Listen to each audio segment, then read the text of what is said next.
Sobrang bilis nga pala ng panahon at 2 months na itong baby Ellie namin. Kaya pinotoshoot nga pala namin itong pamangkin namin para sa 2 months niya. And for today's mini vlog nga pala ay magiging little mechanical engineer nga pala itong pamangkin namin. Yung mga ginamit nga pala namin props dito sa kanya ay hiniram nga lang pala namin. Yung mga gamit nga pala na pang-ayos ng sasakyan ay hiniram lang namin sa Tito Janjan niya.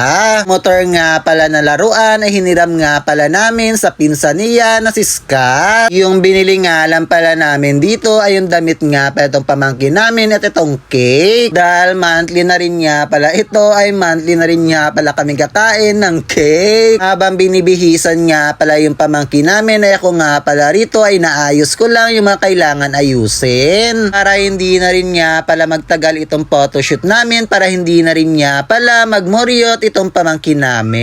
Kasi kung matagalan itong photoshoot namin ay mag-iyak na lang itong pamangkin namin. At hindi nga rin pala ako nagkamali at umiyak talaga itong pamangkin namin. Kaya nga pala umiyak itong baby Ellie namin dahil nagugutom nga pala ulit. Kaya pinadedi nga pala muna ng mami niya para hindi na rin nga pala magmuryot pa. Pero yung mukha nga pala ay parang galit nga pala sa amin. Isip nga pala siguro nitong pamangkin namin ay kung ano na naman yung mga pinagagawa namin sa kanya. Kaya sa pamangkin nga pala namin ay happy 2 months baby Ellie. Kaya dito na lang muna. Paalam!